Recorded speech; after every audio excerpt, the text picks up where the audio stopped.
right, good evening, everyone, and welcome to this January 8th meeting of the Somerville School Committee. Pursuant to Chapter 20 of the Acts of 2023, this meeting of the school committee will be conducted via hybrid participation. We will post an audio recording, audio-video recording, transcript, or other comprehensive recordings of these proceedings as soon as possible after the meeting on the City of Somerville website and local cable access government channels. Dr. Carmona, will you call the roll, please? Ms. Barish. Present. Mayor Valentine. President Owen Campen. Here. Mr. Green. Here. Mr. Bitton. Here. Ms. Bitton. Present. Dr. Ackman. Here. Dr. Phillips. Here. Chair Krepchen. Here. We have quorum. We will start with a moment of silence and a salute to the flag.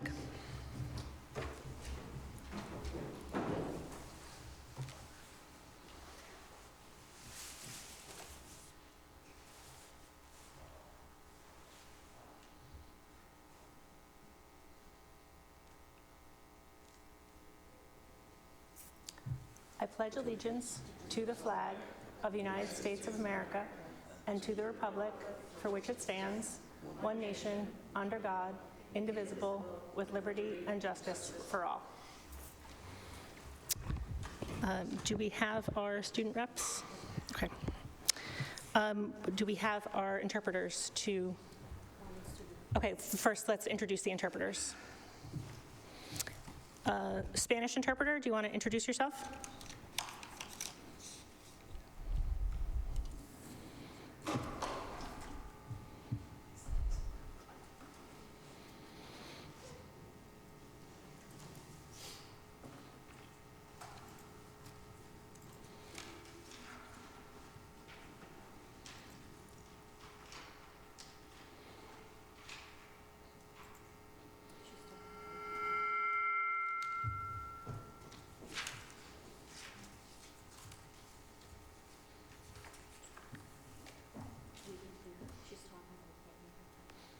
Okay.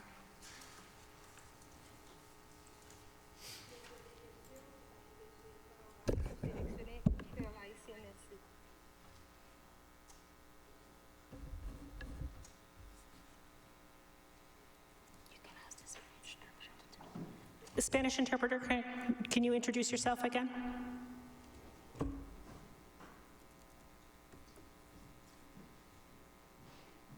Repeat that.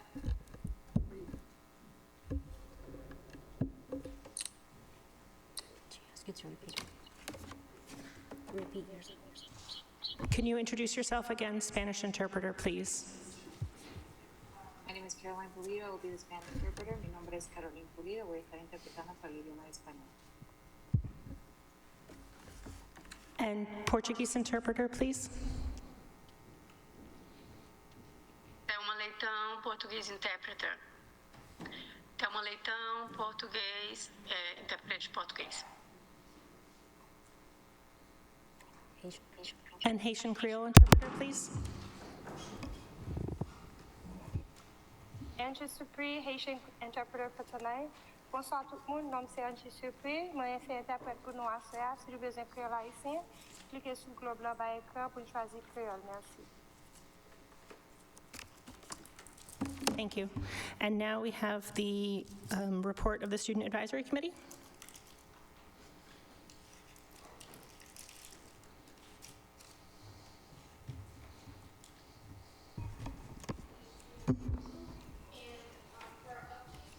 The Class Cup Challenge that just began after winter break, where each class from freshmen to seniors are able to compete against each other in order to win a prize at the end.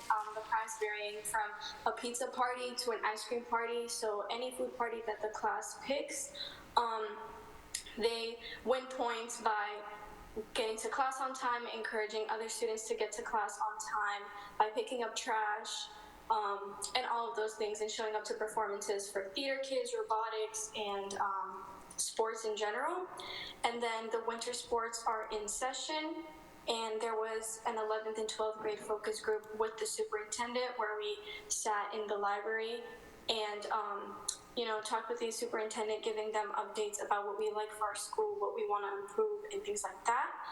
And there is also a dance happening on January 26th, which is Valentine's themed. We're working on the posters and tickets right now with the class advisors. Thank you so much. Are there any questions or comments for our student rep? Okay, thank you for joining us. That brings us to approval of minutes. We have 2 minutes to approve from September 18th and October 2nd. Move to approve. Second. I have a motion by Dr. Ackman, seconded by Mr. Green. Is there any discussion? Seeing none, all in favor? Aye. All opposed? Motion carries. That brings us to public comment. I will first read our instructions, and then I will call you up one by one. We have 4 people in person and 1 on Zoom. Welcome and thank you to those who have signed up for public comment. Speakers, do you know why we're getting over?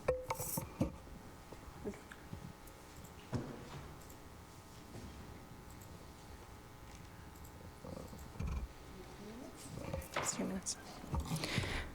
Speakers will be allowed 3 minutes to present their material. However, the chair may limit comments to 2 minutes based on the number of individuals signed up to speak. Speakers should begin their comments by stating their name and address, or in the case of district employees, their role within the district. The chair of the meeting, after a warning, reserves the right to terminate speech which is not constitutionally protected because it constitutes true threats that are likely to provoke a violent reaction and cause a breach of the peace, or incitement to imminent lawless conduct, or which contains obscenities. Public comment is not a discussion, debate, or dialogue between the public and the committee. Members of the committee will not reply to public comment in the course of the meeting, though individual members may follow up, and items from public comment may be taken up in future meetings. The school committee will not hear personal complaints of school personnel, nor against any member of the school community in public session. Individuals may address topics on the agenda or items within the school committee's scope of responsibility, such as the district budget, goals, and policies, or role of the superintendent. The public is encouraged to submit comments in writing for inclusion in the public record. So with that, I have Elizabeth Klock, then Inez Santos, and then Jody Nemser Abrahams. Elizabeth?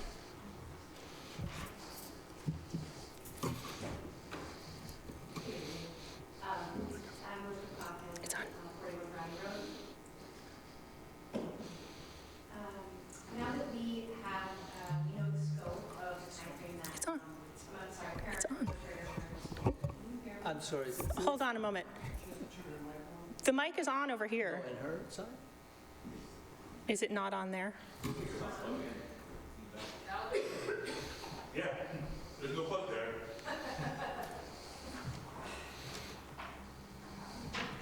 Sorry about that. Okay. Okay, thank you. Hi, I'm Elizabeth Klock. I live on Browning Road. I'm a parent at Winter Hill Community School and a resident of the Sycamore Street neighborhood. And so now that we know the scope of the time frame that children will be, the children from Winter Hill will be at the Edgerly School, we have an opportunity to make responsible choices moving forward, and the school committee needs to ensure that the solution to the Winter Hill and Brown School crises is not led only by the perceived immediate building needs and costs, but by programmatic vision and educational leadership. The needs of the students and families must come first, and it is your job to ensure that that happens. Please ensure that the facilities at the Edgerly in the short term are in proper working order throughout the school year. That especially and most recently means available and reliable bathrooms for the youngest students. Please ensure that busing to the Edgerly continues for the years that our students are there. It's a critical resource for families who may have to seek placement in other school buildings if it were discontinued. Please take the time to evaluate the needs of our middle school students and consider the possibility of using a newer renovated building to create a middle school. The enrollment study shows a drop in numbers for grades 6 through 8. Developmentally, students are in need of a larger and more diverse social environment at this age, and closer, more specialized attention from invested adults. Teaching fewer total grades enables teachers to better meet the needs of individual students, and a middle school may offer an opportunity to remedy the severely lacking health education curriculum at the middle school level, as well as improve some of the racial and socioeconomic segregation that exists within our K-8 buildings. I've been a middle school educator for 15 years and would be happy to speak to any of you in more detail about those possibilities. Lastly, and most importantly, please do not allow the Winter Hill project to move forward without a concrete and specific plan for 115 Sycamore Street. The Somerville community needs that space. Short-sightedness left the Powder House School vacant for over 15 years. Please don't let 115 Sycamore suffer the same fate. When we have a housing crisis, a school infrastructure crisis, and a dearth of green space in Somerville, please make sure that if 115 Sycamore cannot be a school, that there is a specific and time-bound plan in place to run concurrently or directly after the school building project that will appropriately provide for the needs of the Winter Hill neighborhood community. Thank you. Thank you. Next, I have Inez Santos and then Jody Nemser-Abrahams. Inez? Hello, good evening. My name is Inez Santos. I am a parent at Winter Hill. I am a resident at 18 James Street. I have a pre-K student and a first grader. I don't have quite as well thought out of a speech tonight, but I really wanted to come here tonight and ask for a greater effort of transparency and connection with the parents of the schools that are affected. I was really dismayed at the meeting that we had at how little time there was for discussion. I know that there was a secondary part where people were free to mingle and talk, but that is not the same as a proper forum. I think we deserve a proper forum where we can bring up any concerns and where time is built in for discussion.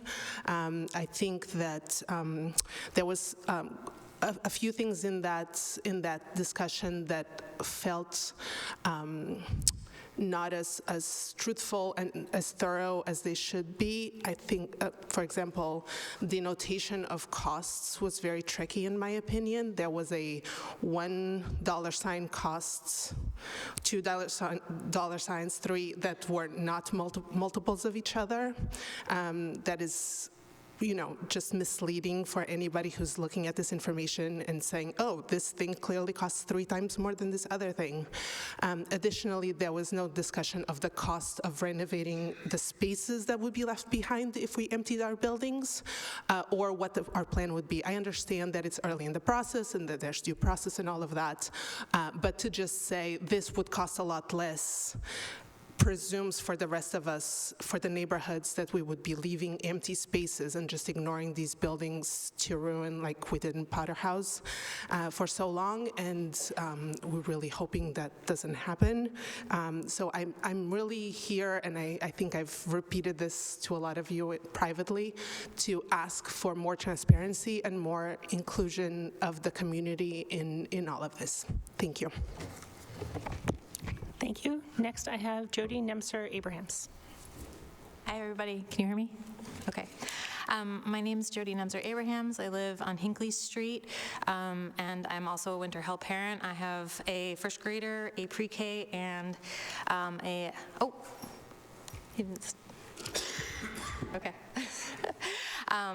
and a pre-K class of 2026, I think. And so I'm here just to request your advocacy on a couple of points regarding the situation of the schools. I'm going to be echoing a lot of things that Liz and Inez said.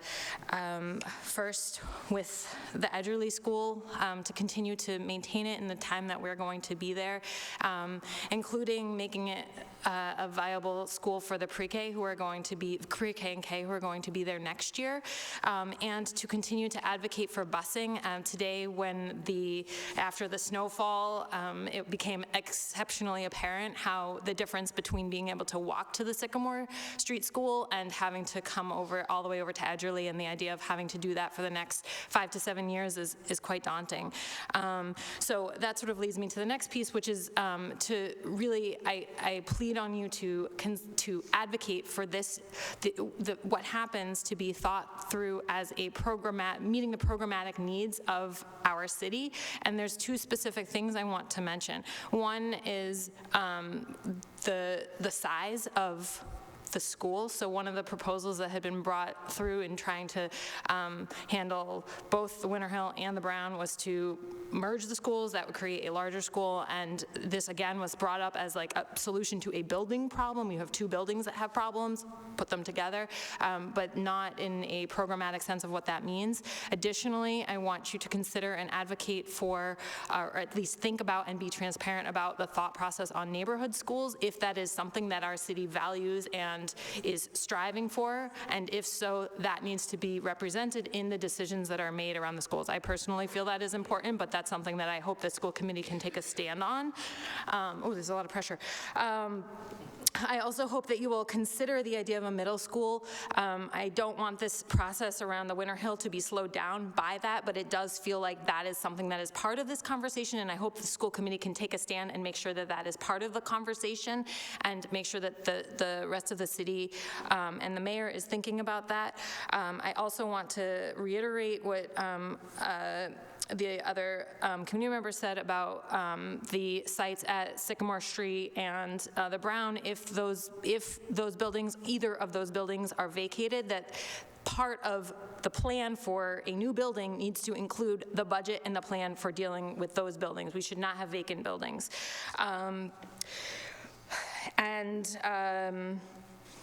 I think I said everything on my little note stock, so thank you very much. I know this is it's a complicated situation. There's a lot of interests at play. 3 seconds. All right, thank you, everyone. Thank you. And now we have one public commenter on Zoom. Erin Finney.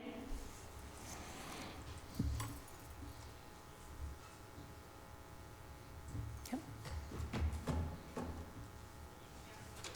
I'm the parent of a first grade student as well as a pre-K student. I'm going to echo what other moms have already said tonight in regards to the busing remaining in place. 5 to 7 years is a long time to ask us to uproot what our plans were for our students. In addition, I like the bus stops. I've got to say, it does create a little bit of a sense of community, which I felt lost when we were at Edgerly, just having staff take our kids from us. I also want to echo the fact that the Edgerly needs to be kept up as far as the pre-K and the kindergarten entering, but a play structure. A play structure is significantly important to the growth and development of our children. They need to be able to grow their small motor skills in addition to their arms and their legs and their strength and the monkey bars and all of that. If the space at Edgerly is not large enough, could the school committee potentially push to take over the basketball courts at the east so that our kids could have a structure without making the east have to stop their outdoor recess to accommodate us? Again, 5 to 7 years, that's a long time. We're talking almost all of our children's entire elementary school years. So please, push for the Winter Hill kids, push for us to stay together. And one more drop is I'd love for them to be able to push for them to take the building from St. Anne's. I don't know what that would entail, and I know it would potentially lengthen this process, but that would help stop us from having to take the playgrounds from the Winter Hill kids once again. Thank you. Thank you. That concludes public comment. That brings us to the report of the superintendent. Dr. Carmona? Through the chair, thank you, Chair Kripchen. I'm going to start the report by having our CTE program director come to the front to share some of the great structures and systems that are in place for CTE, and so he's going to be doing that right now. So, Jim Hatchie. Thank you, Dr. Carmona. My name is James Hashey. I'm the Director and Assistant Principal for Career Technical Education here at Somerville High School, and I am very proud to submit this report to you and the hard work and dedication of all the CTE staff here at Somerville High School. So what is career technical education? In the state of Massachusetts, most CTE programs are considered Chapter 74 programming. Students have the opportunity to explore CTE through the exploratory program. This is a 17 six-day rotation that the students go through, and it's approved by the Department of Ed, and it runs from September till the end of May. And then after completion of the program, the students will continue in CTE, are assigned to one of the CTE programs. Chapter 74 program regulations are run through the Department of Elementary and Secondary Education. Currently, we have 14 Chapter 74 approved programs, and I'd like to go over some of the industry-recognized credentials that these programs offer. Advanced Manufacturing, OSHA 10-hour health and safety credential, and we're working on the MACWIC Level 1 and 2 manufacturing credential.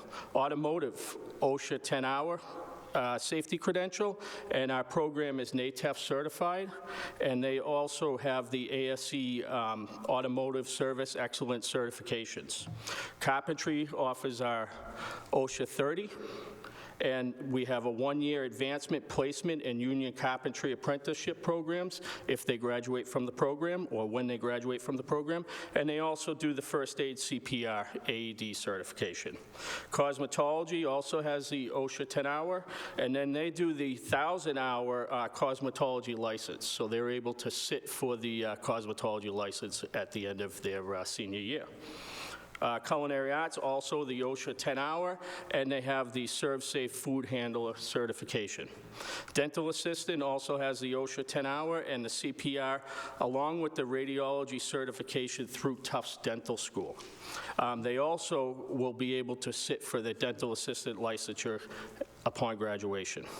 Drafting is our 10-hour OSHA course. Early Education, they also offer the 10-hour course, First Aid and CPR.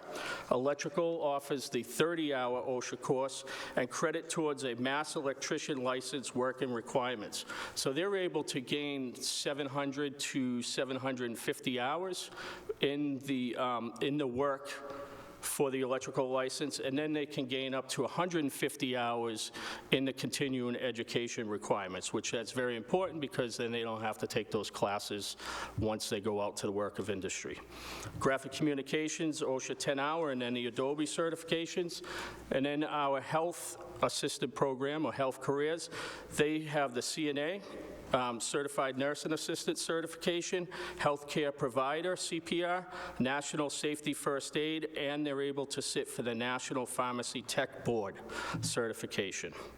Metal Fabrication, OSHA 10-hour, and then the Hot Work certification, and then Plumbing, the OSHA 10-hour, and they also gain hours towards the Mass Plumber's license and 220 hours towards the license of theory, along with the Hot Works and safety. And then last but not least, our newest program, HVAC, the OSHA 10-hour, and then they can sit for the Universal 608 refrigeration license. So our Center for Career Education Enrollment, in 2021, this is, a matter of fact, in the next week will be my second full year here, so I'm very proud of that, and I appreciate the support. And so total enrollment was in 2021-22 school year, 634, and that included 251 exploratory students, which is our 9th grade. Total enrollment for last year, 22-23, was 687, and then this year, our total enrollment right now is 798 for this school year, and that includes 296 exploratory students, and that also includes the full circle students, and this is the October 1 report. So as you can see, our enrollment is growing every year. So how did we do that? How did we increase access to CTE? So we changed the CTE schedule from 5 different schedules. When I came aboard in January, I did some interviews with guidance counselors, with my staff, the CTE staff, academic staff, obviously the principal and administration. And I said, what's the number one? Because I saw a drop-off of students every year. We're not graduating these students. They're not going from 9th grade to 12th grade. So the number one main concern that I had was, that I was hearing, was there's too many different schedules. So we had 13 programs running at the time, and there was 5 different schedules. So in order to increase the opportunities for our students, we made that all one schedule. So it's a consistent, uniform schedule across the board. So first and second class will be juniors, third class is freshmen, 4, 5, 6, 7 will be seniors, and then also sophomores are 7th block. That way there, when we're trying to schedule those students in their academics, that opens up a lot more opportunities for our special education students and our MLE students to meet their state-required classes also. So, and then the state, to make sure we're meeting the minimum requirements of 900 hours, we had to add a 4th block to that senior year to meet those requirements. So school year 23-24, the principal's able to make a waiver for English learners or former English learners up to 5 credits that can be applied to courses not required by the state or federal regulations. So those are our local requirements. She can waive that. And then we hired a multilingual paraprofessional to support the increased enrollment of MLE students. We almost doubled our enrollment of MLE students in CTE. We added 2 new rotations in the exploratory, and that would be career exploration and college and career. And then we had the open enrollment, as I discussed, to the full circle students. So increase and continue to increase the access for our CTE students and trying to keep them in CTE as much as possible and give them the opportunity. For next year, we have the change in requirements for grade 11 and 12, the CTE programs and PE and health. So wellness program, we're going to embed health and PE rotation to juniors and seniors in the CTE in lieu of PE health class. Change in requirements for health careers 3 and dental assistant 3. The human physiology, we embedded it into health careers and dental assistants. So we're teaching that curriculum already in those 2 programs, so we're just embedding those classes into the programs. And so that's increased the opportunities for students to take additional courses like an AP course, world language, electives, etc. And so the last increased access is change in requirements for architectural design and pre-engineering and advanced manufacturing. So this opens up the opportunity for them to embed the STEAM engineering 1 and 2 embedded in the drafting and advanced manufacturing, fulfilling 5 of the 15 science credits. So those students can take additional science credits, or they can take, once again, an AP, an elective, or whatnot. So as we look at this increased enrollment, we need to look at the layout of our CTE programs. So yes, it is a brand new school. However, the enrollment is getting so big in some of these programs that we had to look at the layout. So this is our electrical program here.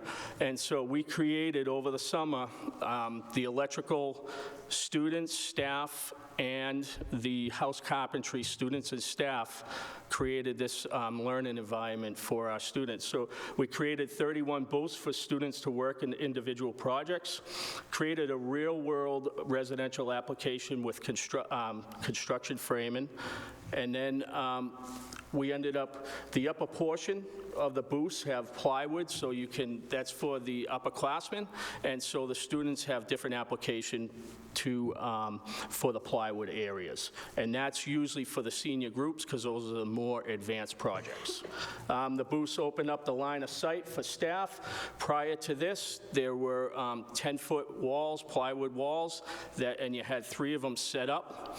And so the line of sight and safety for the students and staff was not there. As you can see, you can look through, all the way through all of our booths set up, and you have that line of sight where you can see the students, and it makes it a lot easier for the electrical instructors.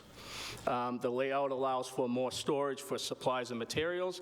Once again, as we get bigger, we're losing space for supplies and materials, so it opens up more areas, and we're able to create more areas for storage. Also, this is our HVAC program. So it was set up for 24 small cubicles and desks that was not industry standard. So in order for these kids to learn, I need to give them the environment that they're going to be out in industry. So these cubicles were not set up for the industry standards, so we reorganized the equipment and built benches to mimic an HVAC/sheet metal shop. We purchased additional equipment to allow for the freshmen to accommodate the tooling for 20 students in the exploratory program. So the instructor that I hired end of last year, we were able to set this up with him. Also, so Skills USA is very big in the state of Massachusetts. And so these are competitions that our students go and compete. We compete at the local level, which is just all our students competing against each other, and these are all CTE programs that they're competing in and leadership events. So last year was the first year that we had 100% participation of the CTE program students. 75 students completed at the district level, so they competed, and 12 students went on to the state competition. So we had 4 gold, 4 silver, and 4 bronze. Now we're competing against over 60 schools. And you're talking about, like my prior district, we were 1 week on, week off. So you're competing against kids in the full voc tech program. So that's very good. And, you know, we're hoping to get to that next level, and we're going to do it again this year. And we're very proud of our students excelling at that level. So that's very good to see. Up next is our community partnerships. We're trying to build this community, and this is one thing that I'm aggressively working on to get our students out in the community, and I know the mayor and the community really wants this. So we have affiliations with 3 CTE areas. So health goes to long-term care and assisted living facilities on a daily basis. Dental is in area dental offices, and then early ed is in our city classrooms throughout the city of Somerville. We're looking at Habitat for Humanity. We're able to set up a meeting with Habitat and the mayor's office to try to bring a Habitat program to Somerville. My prior district, we build 1 or 2 houses each year, and so we would, from start to finish, we'd build those houses for Habitat. So I have a lot of experience in this, and the way our schedule's set up, we wouldn't be able to do from start to finish. However, we could partake in this program, and you're talking carpentry, electrical, HVAC, all of our construction programs can partake in this, and this is the real world living, working areas that we want, right? So this is what we want our students to be doing. We want them to be learning at that real work experience. So that's really important for us, and so that's what we're trying to do. So we're hoping possibly next year we'll be working on that at some point. And then at the Restore, we're looking at some sheds that we can build to sell at the Restore at obviously a discounted price for Habitat. So those are very exciting things to do. And then Department of Public Works. I toured Jill Lathan and Ben Walthrop through CTE, and they were very impressed, and we're going to try to set up a relationship where I know that they're having some struggles with staffing, so I want to build that partnership with them, and we're going to open up that partnership and get our students working for the DPW, whether it's cooperative education, and Megan will be up in a minute to talk a little bit about those opportunities, but that's what we need to do. In order to build Somerville and have CTE involved, these are the things that we need to do to help that. And I'd like to introduce Meg McDevitt. She's going to talk a little bit about the cooperative education program. Good evening. My name is Megan McDevitt. I'm the Program Director for Community and Work-Based Learning, and also the co-op coordinator for our CTE department. Cooperative education is an extension of learning. carried over into industry on-site at our employers, which allows our students to gain hands-on experience while extending their learning and also getting paid as an employee in our communities. It allows them to continue their education over school vacations, after school hours, and over the summer as well. The Department of Education has very strict guidelines on what needs to happen for a cooperative education program to be able to run successfully. It has to have a licensed cooperative education person overseeing all of the students that are out on co-op. That person has to also oversee all the sites, do site visits, and hold everybody accountable throughout the process. Students must have good conduct, good attendance. Their academics need to be meeting the requirements needed to go out. They also have to have recommendations from their community, which is their assistant principal, their dean, their guidance counselors, their program instructor teachers, Mr. Hashi, and myself to go out.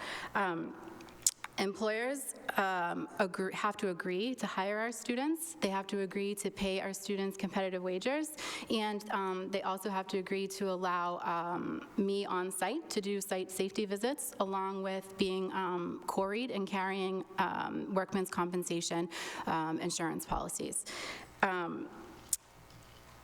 Being a comprehensive school, we have run into challenges with our students going out on co-op due to schedule requirements for our school, but also for our employers to hire our students.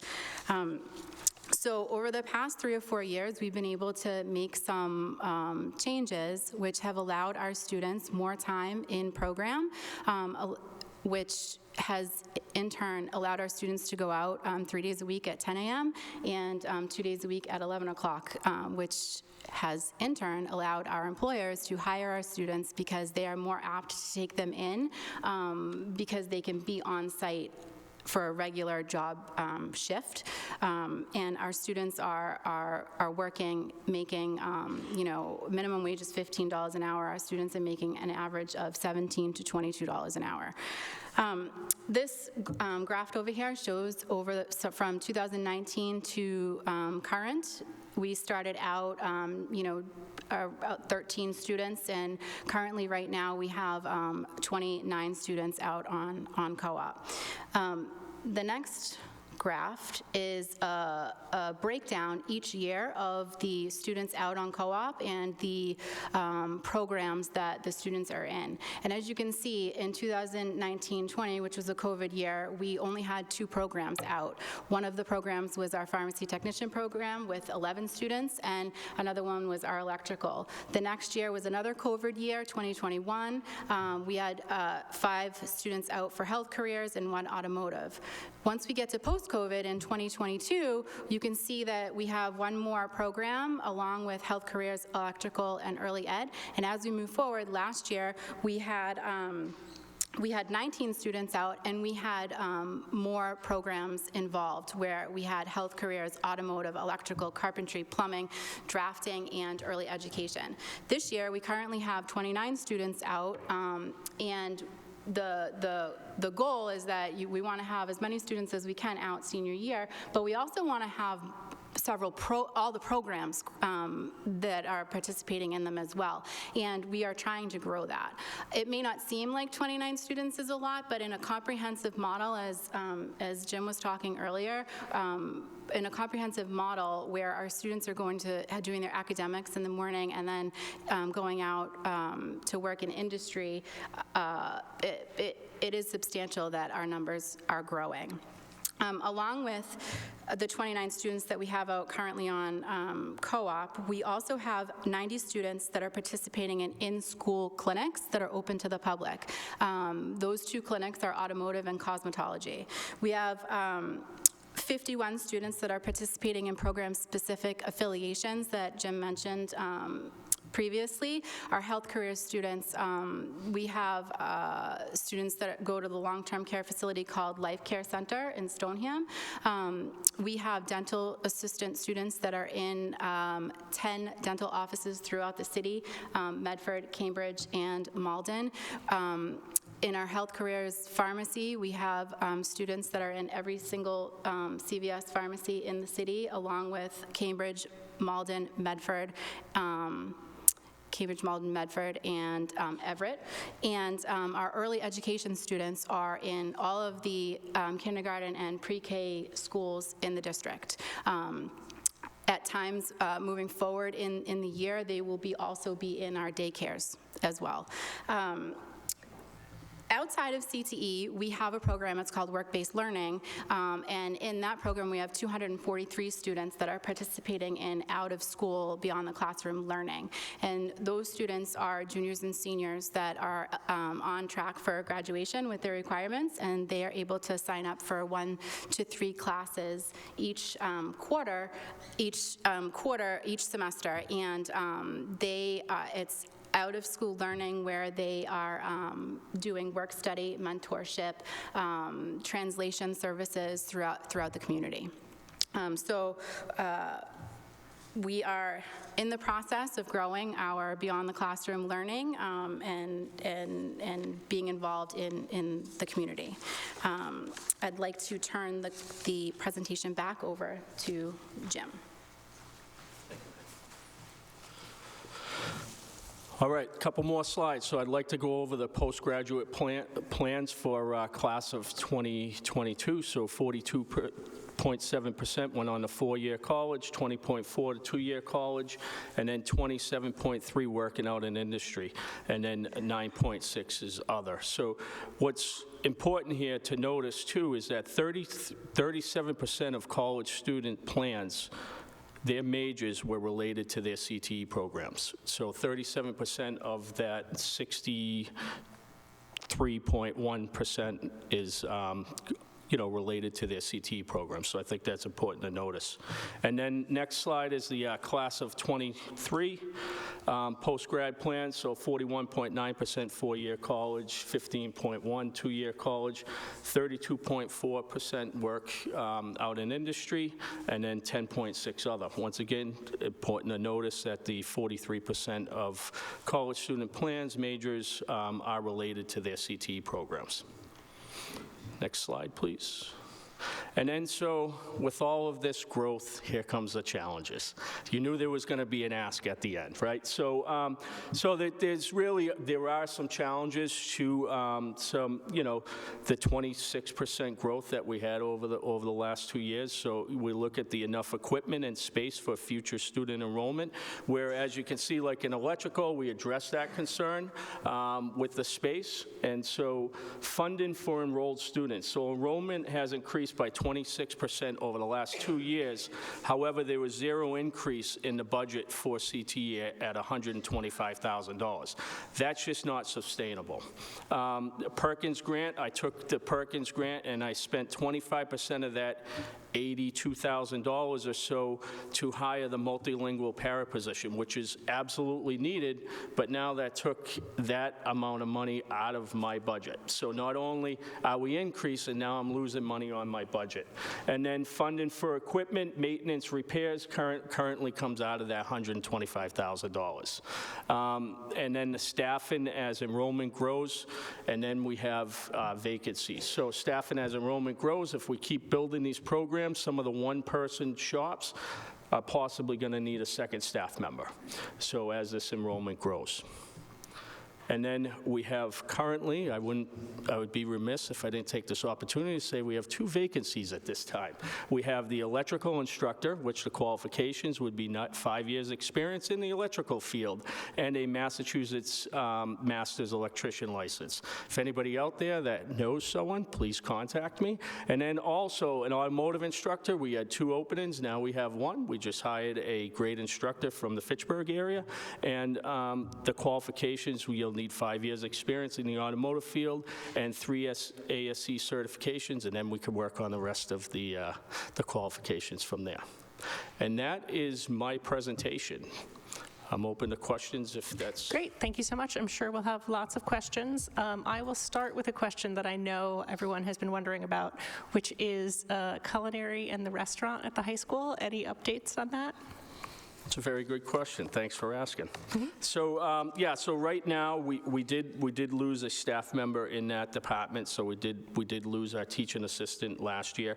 And so my goal, and we've been working towards this goal with the administration, is to open up that opportunity for internal only at this time. The reason being is that Centennial entrance is just not, it's not set up to be open to the public. Now, we do have work to do to open the restaurant even to the staff, and so we're working on those steps, but however, we need to come up with a plan for the safety of the school, because that entrance is really not set up without having a staff member standing at that entrance. Every time that restaurant's open, we cannot open to the public. It's just not safe, you know? So we will be working towards that. We'll be working with the administration. However, we're working on just opening it up to our staff at this point and to the city folks. I have Mr. Green. And then Dr. Ackman. Well, first I want to say I'm sorry to hear that. We should find some staffing. It's possible some Thailand Cafe is a true treasure. But my question is actually about the partnership with DPW. And I want to be really excited about it because obviously that sounds like a really good idea. But I know from my work with the trades that part of the reason DPW is struggling to find staff is that the pay that they give to skilled tradespeople is well below even other municipalities, much less union pay. And so I have concerns about that because I obviously don't want to be pipelining our students into low-paying jobs for the skills they have. So I guess I'd like to know more about like how that pipeline is working and to what extent that means that we should be joining the advocacy to fix municipal pay for skilled trades workers. Sure. No, that's a great question. Thank you.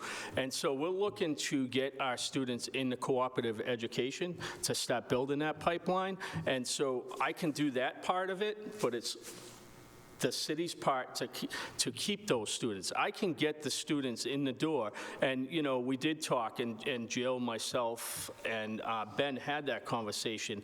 In order to keep those students, we need to pay them, you know, and so that's a very good point. So I can get them in the door, but it's everybody, not everybody else, because I'll help obviously too, but that's, you know, that's responsibility of others to continue that growth. And I agree with you 100% because that's, you know, they are hurt, and so, and I'm. You know how hard it is for electricians. That's why we struggle to keep electrician instructors, because even with the new rules saying we can pay more, we still struggle to match union and electrician pay. So it's even worse for DPW. Yes, I agree 110%.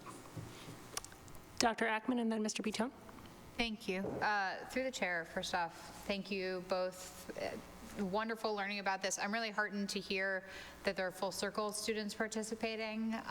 That's a really wonderful advance. My question is sort of about, I'm going to call it access, for lack of a better way of putting it. So I have two questions that are tied in with this. So I heard that it was mentioned that students travel outside of the city, you know, to do different opportunities, and I love that, but I'm sort of curious if like a car is required, and if not, like the equity and like accessibility. How are we getting our kids to their gigs? And then I'm curious, I forget which one of you, and forgive me, but you sort of talked about the behavior and disciplinary requirements for certain pieces of it, and I know that to work in a job you have to have certain attendance and whatever, but I'm wondering if this is within the context of, I know CTA programs statewide are sort of at this point being accused of kind of gatekeeping and only allowing, like creaming, only allowing certain students, highly desirable students, into their programs. So I guess with the writ large, my hope that we are doing our absolute best to not do that. How are we making sure that we are doing everything we can to allow the most of our students possible, the most access possible? Does that? Sure. I know it's a multi-part question, so I can ask you. So when we talk about our students going out to affiliation and co-op, so are vehicles required? Some instances they may be. However, the bus is always an option, the train's always an option.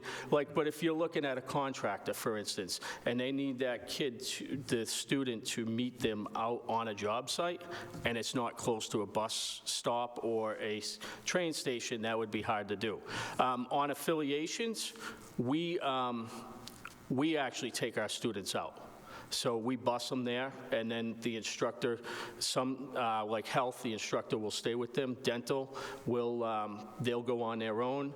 And so it's a variety of different ways to get them there. And then also, as far as access and everything else goes, there are guidelines from the state for students to go out on cooperative education. So we follow the state guidelines. But yes, I'm 100% access all the way. That's why you see the changes that are in play right now, because I want every student to be successful. I want the students that start out in 9th grade to cross that stage, and that's what I tell the 9th grade students. I want all 298 of you to cross that stage 4 years later. And if it's 5 years later, I'm fine with that too. So I just want them to be able to be successful and to have those industry credentials and move forward, whether they decide to go into a career or if they decide to go on to college. And we're preparing them both for college and career. So that's my goal. You're welcome. I have Mr. Bitone and then Mr. Green. Thank you, through the chair. The growth of the CTE program that you've shown is phenomenal. You're up to like 800 students now. I guess my question is, where do you see that topping out? I don't know if you are anticipating additional increases over the next coming years. Clearly, space is an issue. Mm-hmm. You're teaching, the number of educators that you have is an issue. I don't want to speculate on what exactly the constraints are, but in terms of the limiting factors, and also for the co-op program, what the limiting factors are there, what support would you be looking for from the school committee to help you grow your program? Sure, absolutely. Great question. I appreciate it.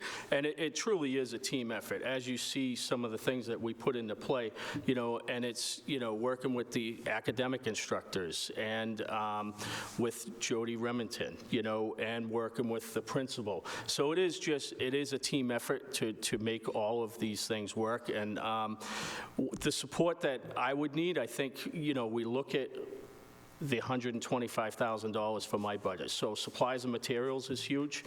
Tooling is huge for me. And we're looking at the overall enrollment.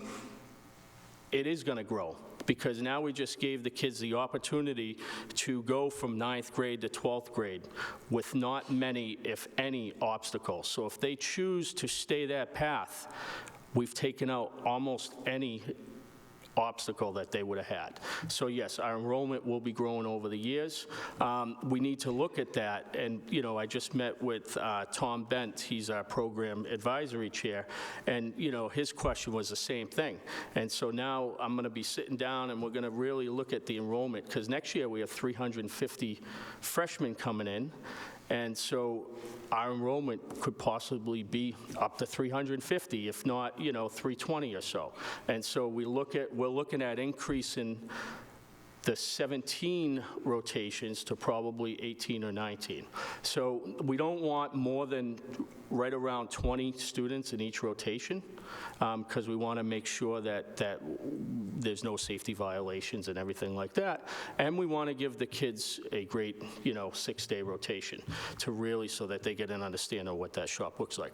So we will be sitting down and looking at those limitations and space limitations. However, we're looking at trying to get out as many seniors as we can, because half the day that would be the shop would have less students in it, right? So, and then as far as staffing goes, any of those single-person shops, if I have 20 to 22 students in each grade level, then we're going to look at those two-person shops. Like you look at plumbing, I think sophomores, they're at 19 in plumbing. When I came here, he had one senior because they had just started the program, you know? So he's a one-person shop. So now if those numbers are 20 consistent across each grade level, well, then I'm going to be looking at probably adding a plumbing instructor.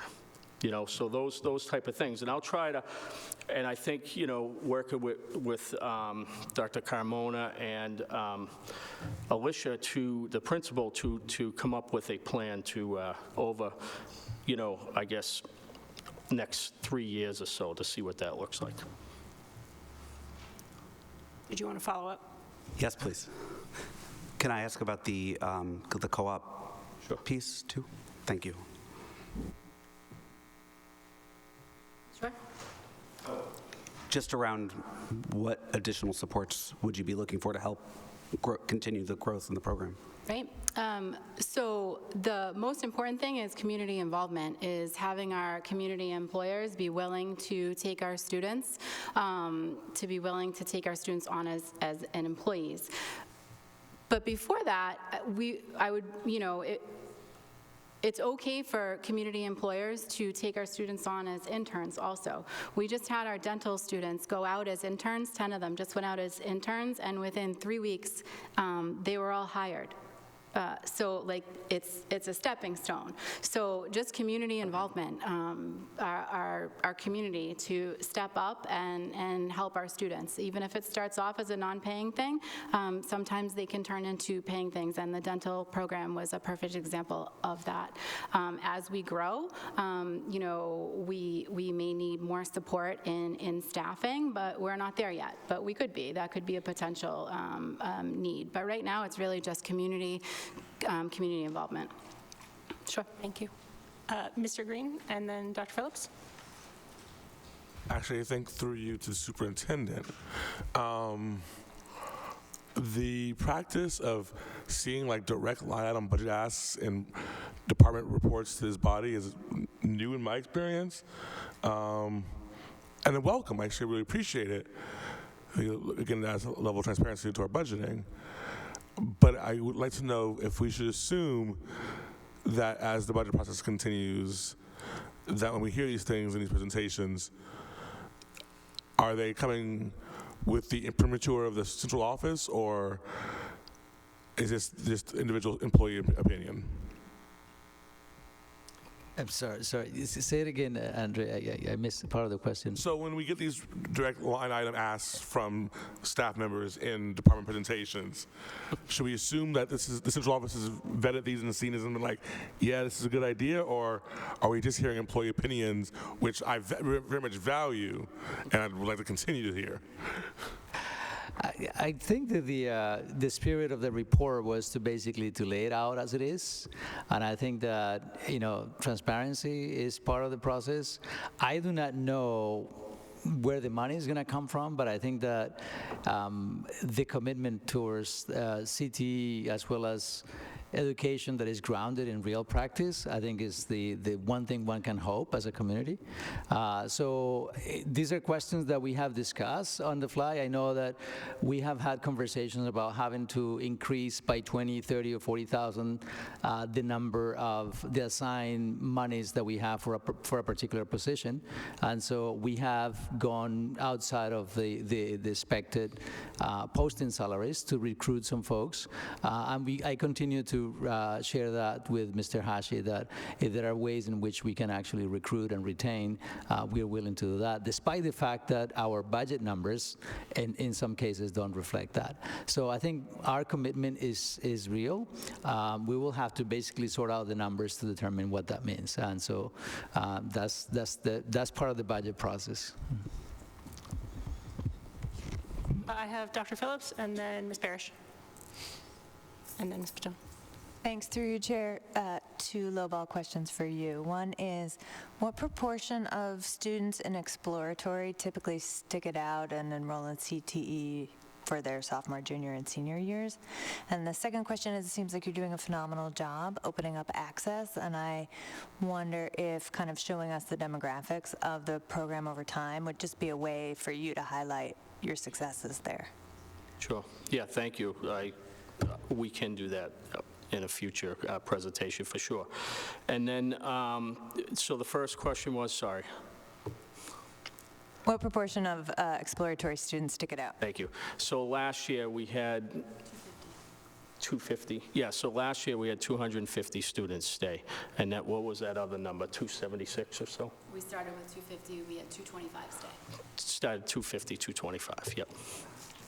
So yeah, so we, you know, and you'll see, as I said, you'll notice that those numbers are gonna sophomore, junior, and senior year, those numbers are gonna stay higher as we continue to open up the access. And I know, so you had asked about what we can do or what the community can do also. We have an advisory committee also. So I challenged my staff. Our advisory numbers were going down since COVID. And so what advisory is that's members of the community for our 14 Chapter 74 programs. And so it'd be representative of one of those 14 programs. So it could be a dental assistant that would sit on the advisory. And these are our eyes and ears out in industry. Our teachers are no longer out in industry. They may still train, they may work on their own, but they're no longer day in and day out in industry. So we need folks that are in industry and be our eyes and ears and help drive us to the next level. And so if anybody, you know, out in the community that's interested in one of our 14 programs sitting on our advisory, we meet twice a year and they can help drive us to the next level. I have Ms. Barish and then Ms. Patone. Thank you. Through you. First of all, thank you. I really appreciate the creativity with which you and the folks that you're working with have approached the challenges that had been facing the CTE program, you know, expanding, you know, better use of space, expanding academic opportunities, providing more supports, a different scheduling. It's terrific, all the changes that you've made. I also appreciate the energy that you're putting behind community partnerships like Habitat and DPW. I actually have a shed in my yard built by CTE several years ago, which I love having. Dr. Phillips asked one of the questions that I was going to ask about sort of how many students move forward. It seems like most of them. And I guess just something that I was thinking about as far as co-ops go, I know a lot of these shops probably really need to be in person on site, but I was wondering if any of them might work in a remote way. Like I was thinking specifically maybe graphic design and drafting, whether those could be done remotely, if that's something that's already being done. The Department of Education, State of Massachusetts, does not allow that to happen. It has to be in person. Thank you. Ms. Patone? Thank you, through you, Chair Krupchen. Thank you for being here. It was a really exciting story, especially coming out of the pandemic when I know there were many students that were trying to do exploratory via remote learning, which I'm sure was incredibly challenging for the educators, and I know was very challenging for the students. So it's really exciting to see the growth. My question was about the beyond the classroom work, and I know there was like a real push before the pandemic to kind of launch this program, and I know that it kind of didn't get to be executed the way it was, and I'd love to hear a little bit more about the vision for that and whether or not right now the bulk of the students that are participating are more independently doing this as opposed to something that's structurally being developed by the district or by the high school for students to participate in. Does that question make sense? Absolutely. And what, if not the second, then what can we do to help initiate that? Because I know that was a real big vision of the education plan of the new building, was to have this beyond the classroom work. So CTE and Beyond the Classroom Learning are two separate programs, and Beyond the Classroom Learning is the work-based learning that I oversee, and currently we have 243 students enrolled in it. in that are, that's just outside of school. We have another probably 200 students enrolled in that inside of school and in-school internships, and that is on-site with the mentor of a teacher at school, doing tutoring, mentorship, translation, things like that. The beyond the classroom learning are students that are participating in work study, mentorships, tutoring, anything really outside of school. They have to have someone that is overseeing them, that signs off on their time card each week. They have journaling that they need to do, and also, so it has been established. We have, it has been established. We're growing. It didn't really truly get established until we were back from COVID, because a lot of it needs to be in person, on site, with our students out in the community. Most of the students choose the work study component of Beyond the Classroom Learning because a lot of them are contributing to their household needs. We do have some students that do volunteer in the mentorship and tutoring aspect of it. We have a program that we have been doing since last year with Harvard Radcliffe, where we take 25 students over to Harvard every Thursday, starting in January, and the students are paired with a Harvard mentor student, and they are working on social justice change projects. So we're looking to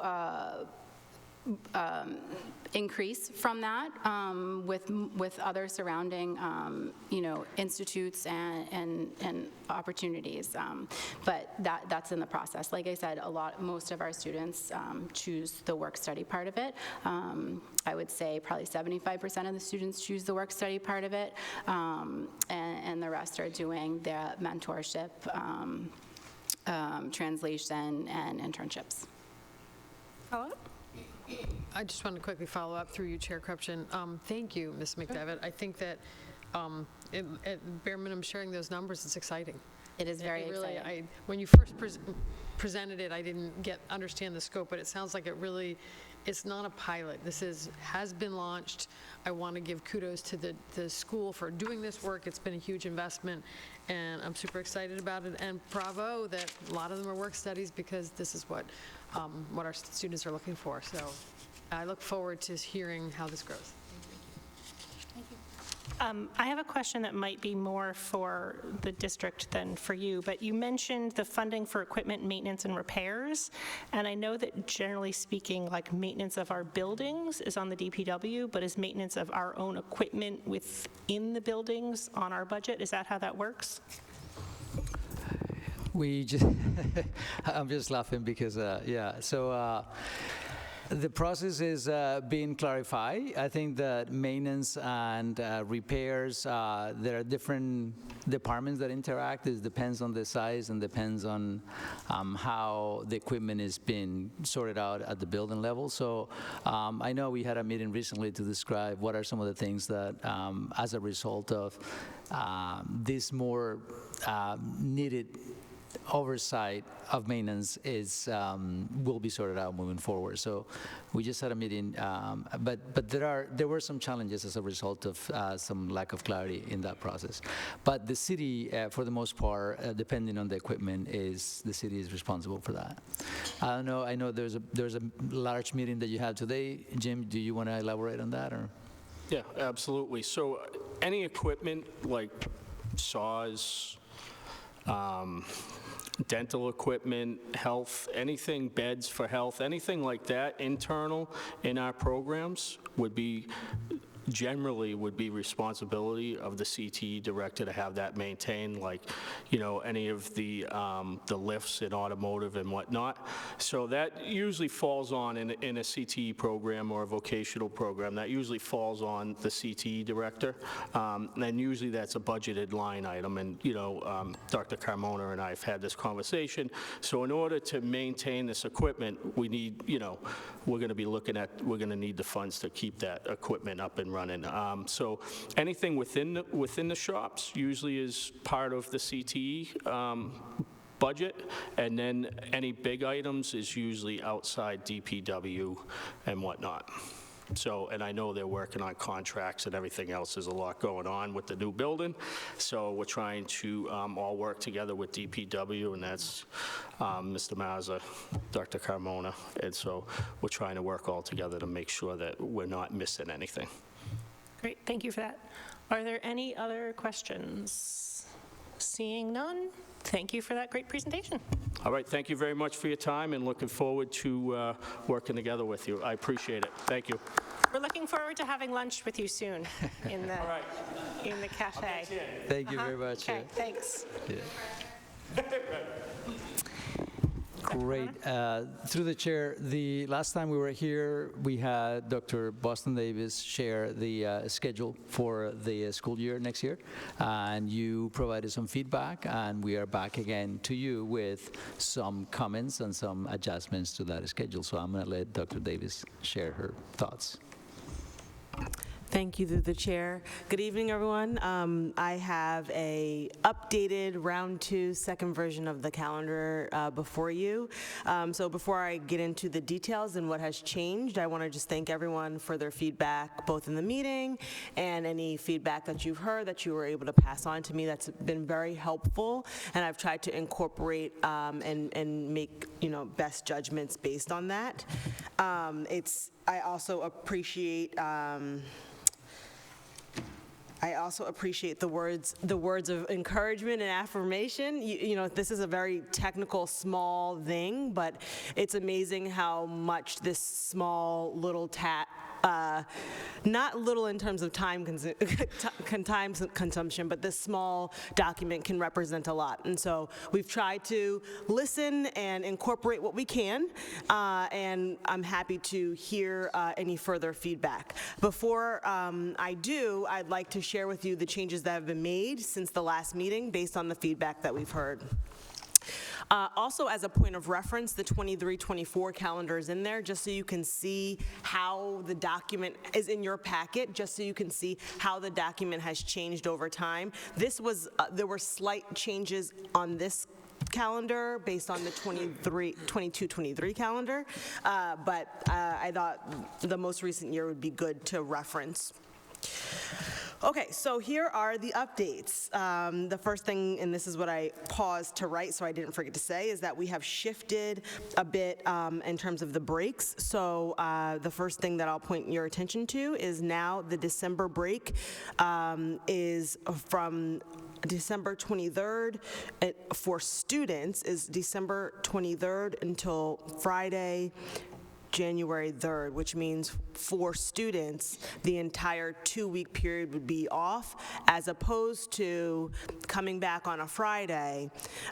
What that means is that the last day of school, pending no snow days, is currently June 17th, which is a Tuesday.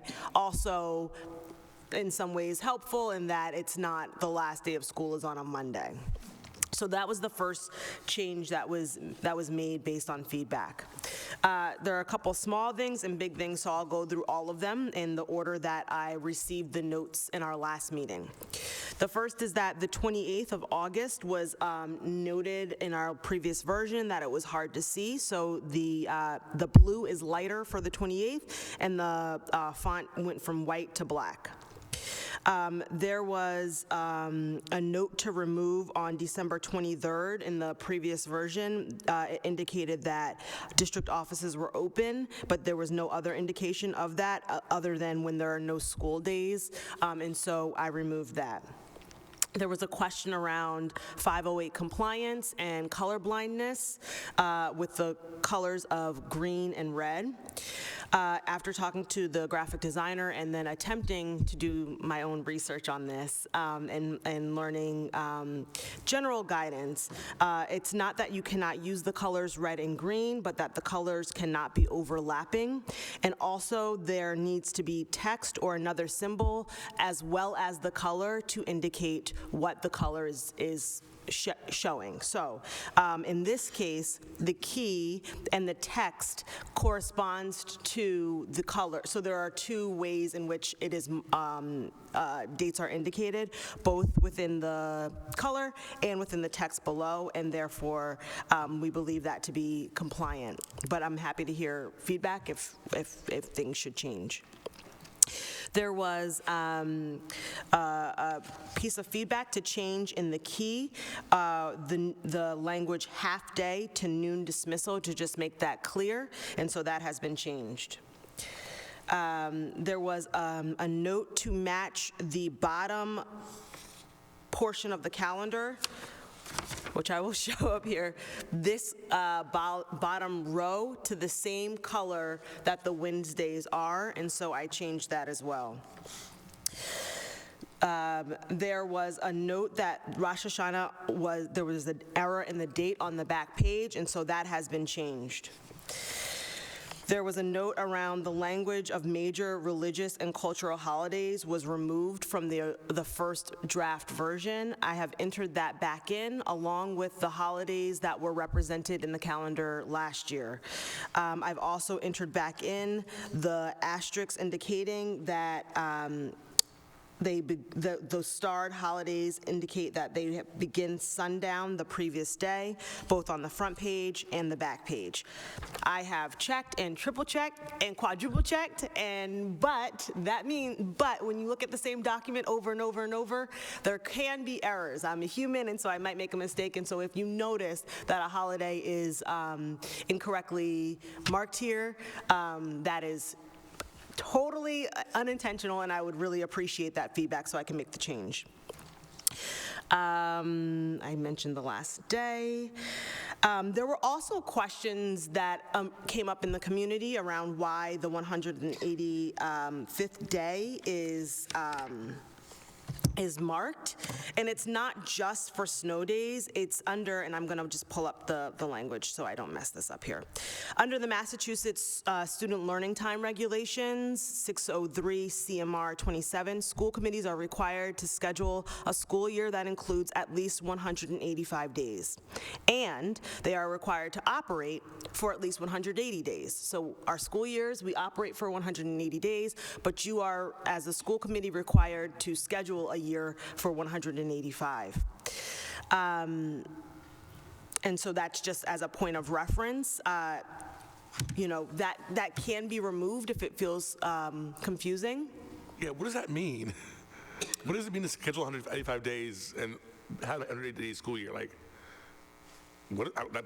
Through the chair, my guess is in the event that school is interrupted, perhaps, I would have to look a little deeper, but perhaps you could extend the school year. But my guess is, should school be canceled for any reason, such as snow, you can move it back, and it's already communicated. But that is the regulation that I looked up. Mr. Green? But we've like, the year Snowmageddon, we blew well past the 185th day. So like, and I don't need an answer right now because obviously we do fine without it. But like, this feels like a DESE rule that, without any meaning or cause, which of course would not be the first such DESE rule. But I'm just utterly perplexed by what this means now. Ms. Barish, did you want to respond? I just wonder if it's related to sort of contracts, like we can't write a contract that would limit the school year to 180 days for our employees, because then they couldn't be here on those potential snow day rescheduled days, but that's totally just conjecture.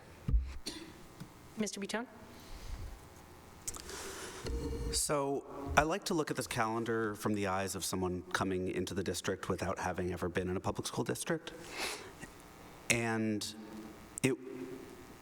I think if we are going to include 180 days and 185, did I get the numbers right? Yep. Thank you. You know, some sentence, cite the regulation, you know, 180 days is our last planned day and additional, I don't know, some statement about why those numbers are on there could be helpful to a person looking at the the calendar. This just has me wondering what other districts do. Did you want to speak to Yes, that? thank you, through you. So I did take a quick look at some surrounding districts, and I don't see the 185th day noted on all of them. That said, I will say that the 185th day has been noted on Somerville calendars over time. I'm not suggesting we do it because that's what we've always done. However, that is what we've done, and so when I was creating this draft, I included it. I also, when creating the draft, actually looked up why we had that and found that regulation. So I said, okay, well, it's a school committee regulation, let me put it in there. So I think I'm happy to do some more research. I will say it's around student learning time, student learning time regulations. So I can do more research if that's helpful for you, or if you want to share your thoughts with me. I'm happy to remove it if that is in compliance within the regulation. I think I would defer to the committee on that. Anyone else have any thoughts? Yeah, Dr. Ackman? Standing ovation. Like, not to be dramatic, but whatever our feedback is, like, this is impressive and a feat, and it obviously shows, you know, your previous work in equity, like, I'm very impressed with this. So I'll email you other small feedback, but I'm very impressed with this. Thank you. And just to add to that, just visually looking at the two next to each other, it is a lot easier to read, just visually looking at it. It's like, I wouldn't have even said, oh, this is hard to read until I looked at this, and I was like, oh, much easier to read. Mr. Green and then Dr. Phillips. So over the last 2 weeks, I came to the same conclusion you did about the winter break and how it probably just makes more sense to have it be the full 2 weeks and have the 2 days instead of the 1 day at the end of the year. Although I will admit that when my kid did not leave my home on January 2nd this year, I was very angry at my school committee member and yelled at him. That said, I know one of the concerns about doing that was, would teachers be okay coming back in just for the Friday for the end of service? So did we check with the teachers union about like what they thought was the right way to shake out that bad situation? Dr. Cross-Davis? Through the chair, no, I have not. I have not checked in with the union leadership, but I'm happy to do so and see if, perhaps Monday the 6th, I mean. No, I would not suggest making the break even longer. I was just, did they think this was better than the Friday? The Thursday, Friday, and then have like Understood. the Okay, two I weird understand. days. Yeah. So I think that's a great question. I can, we Dr. Komona and I kind of checked in on about that briefly, and we're kind of like, yeah, kids coming back on a Friday, I don't know. That said, I'm happy to talk to check in with the SEU leadership and see, if there are perspectives around kids coming back on Friday versus Monday, and then the impact that it would have on the last day of school. I'm happy to do that. Dr. Phillips. First of all, thank you. This is beautiful. You've taken every piece of feedback and you've addressed it beautifully. One suggestion is to perhaps check with Michelle McNulty about the 185th day and can we just cut it? And the second is, I've been thinking a lot about what you were saying about, is the calendar really the best place to put out what we mean about scheduling things on major cultural and religious holidays? And that has come up before your time, right? It's happened a lot. So I'm hoping to refer to rules, the creation of a policy around major religious and cultural holidays. That seems like a good idea. Ms. Parrish? Okay. Ms. Pichon? Through you, Chair. I just want to thank the administration for doing this work. I know it feels like a lot of details and very technical in one piece of paper, but I really think it represents what the district values, and it's really a small but mighty message to the community about what we believe in terms of inclusion and belonging. So I just really wanted to, I know it's not necessarily going to be perfect, and every year someone's going to be like, you forgot this and you forgot that, but it's you're going to laugh, but it's one of the things that I'm pretty excited and proud that the district has made this evolution over the last 8,000 years I've been on school committee. And it really has come to a point where it really continues to reflect this community. So bravo, and thank you to everybody who worked on this. And I know it was probably a lot of detail and a lot of time, but I think it's worth it because it's one of those things that families see. And it shows that we see them. I'm going to get weepy. But anyway, thank you. Okay, with that, we will have this on our agenda again at the next meeting. And if there's any more feedback, send it to Dr. Boston Davis. Did you want to say anything else? Thank you for your feedback. That's it. Great, thank you. Thank you. So the last part of the report that I wanted to share with you is a brief piece that is going to be projected in a minute. It's the district report. This just on the 3rd, January 3rd, we actually reach a small minor milestone, like most districts around here, that we actually finish our enrollment for kindergarten and pre-K. So right now, on January 3rd, we had 189 students that were enrolled on day 1. The interesting thing is that that is the same number, the exact same number than last year. So go figures, all right? 189 last year. And last year, instead of 264 students enrolled up to today, it was 224 students. Usually the number goes down because there are some families that enroll students sometimes without the proper information, the age, and so that number might go down. But the only reason why I wanted to get a sense of the context, the historical context, is because I am curious as to the question, is our enrollment declining? And so based on this, there is no evidence for that. The other question that I have for the enrollment team is to look at what are the choices that families are making in terms of pre-K and K enrollment. And they don't have that data yet sorted out, but they're in the process. So as soon as I know that, I'll share that with you. And the next reference, I just wanted to share a little bit about what's going on with the process of the entry plan. So we continue to meet with most of the faculties as well as some community groups. And the surveys are currently open for families as well as staff and all the stakeholders. We also are making sure that some of the data that is coming already is being looked at. Like we have, there's consistent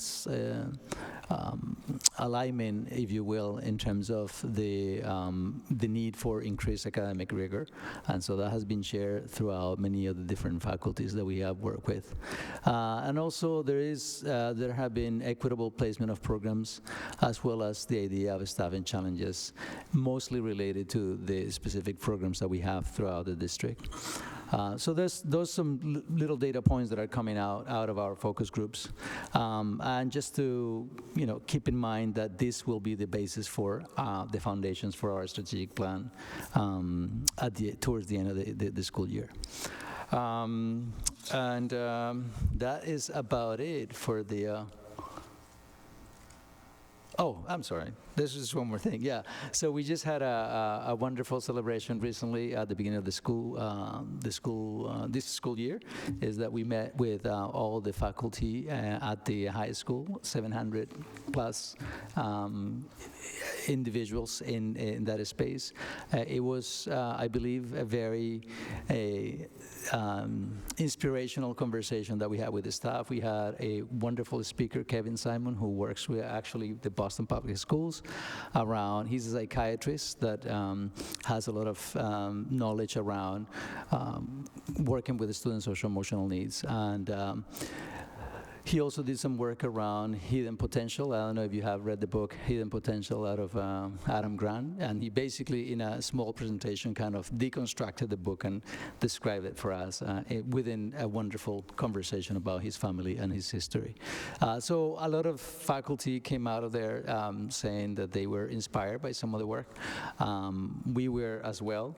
And so also there were some feedback around making sure that this information is not just at an intellectual level, but we need to act on it. And so that was part of the work that we do as a district in terms of improving our academic outcomes. And we will continue to work on this work. So that's just a couple of recap points that I wanted to share with you. And that's about it. That concludes your report. Okay. That brings us to report of subcommittees. We have 2 to approve. Move to approve. Second. I have a motion by Mr. Green, seconded by Dr. Ackman, to approve the subcommittee reports for finance and facilities and rules. Is there any discussion? Seeing none, all in favor? Aye. All opposed? Motion carries. That brings us to a couple of, yep, Dr. Phillips? Do we need to approve the December bill rules? Yes, thank you. I move to approve the December local bill rules. Second. I have a motion by Dr. Phillips, seconded by Mr. Green. Is there any discussion? Seeing none, all in favor? Aye. All opposed? Motion carries. That brings us to some policy manuals. Ms. Barish? Thank you, Chair Krupchen. The item on the agenda for the first reading is a revision to the non-discrimination policy, including harassment and retaliation. A district staff member suggested that we add English proficiency and immigration status to our list of protected categories in that policy, and so that's what we have done. I also removed the word other in a spot because it seemed like it no longer fit. So if folks have questions about that. Any questions? Yes, Mr. Bichon? I have questions about some of the text in general, not about those specific changes. Is that in order? So if you have questions about the text in general, I'm going to recommend we bring this policy back to rules, where you will be sitting and you can discuss it and then bring it back to us with any of those changes, if that works for you, Ms. Parrish. Works for me. Okay. Okay. Thank you. That brings us to the ones that are here for a second reading. I'll put it on the January agenda. Great.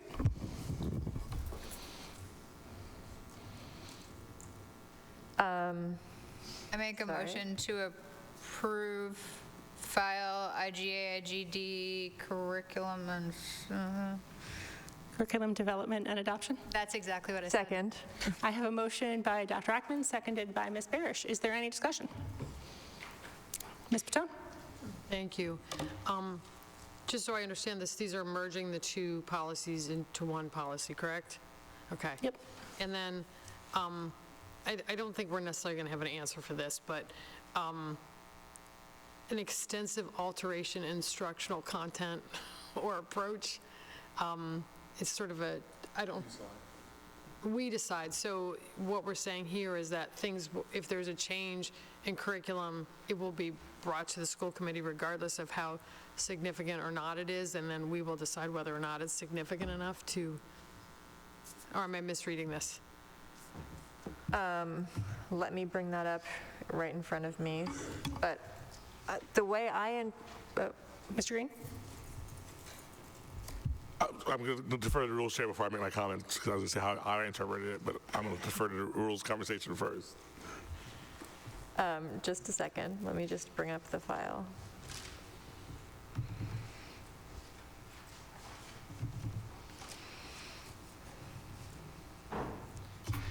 Sorry, I don't have the paper copy in front of me, so I'm just pulling it up.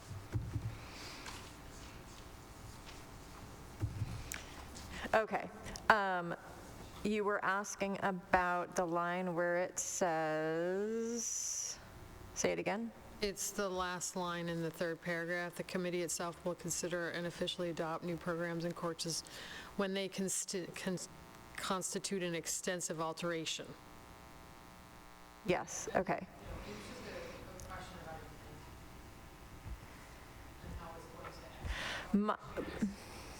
My interpretation was that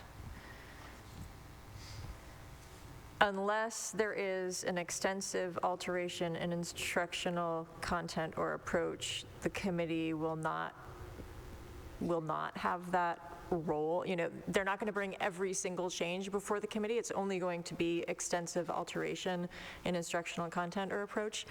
But I am open to hearing what others think. Mr. Green and then Dr. Phillips. In practice, this isn't the way I interpret it wasn't a drastic change from how we do things for a lot of things already, which is that in practice, as we're doing curriculum rehabs and reads out, this administration will be in touch, will be informing the committee, particularly ed programs, and like if something is significant enough to warrant a vote, has historically been a subjective call between the superintendent, the chair, the committee as a whole. Sometimes the superintendent has asked for a vote because they think it is something of significant public interest and they want backing. Sometimes chairs have wanted to say, I think that's something school committee should actually be on record on, or et cetera.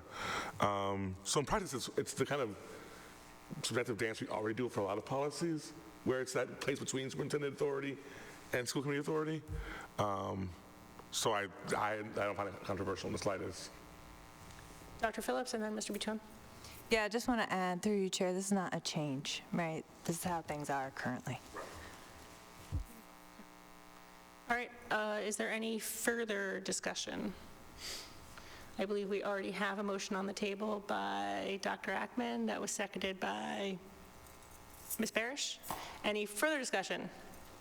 Seeing none, all in favor? Aye. All opposed? Motion carries. So now we need a motion to remove the other two policies. So moved. I have a motion by Mr. Green, seconded by Dr. Ackman. Is there any discussion? Seeing none, all in favor? All opposed? Motion carries. That brings us to the school committee calendar, which is just in the packet for your reference, and then the MSBA timeline. Oh, Dr. Ackman. Thank you. To the chair, I did notice that the last Finance and Facilities Subcommittee is scheduled for Juneteenth. Okay. Thank you for noticing that.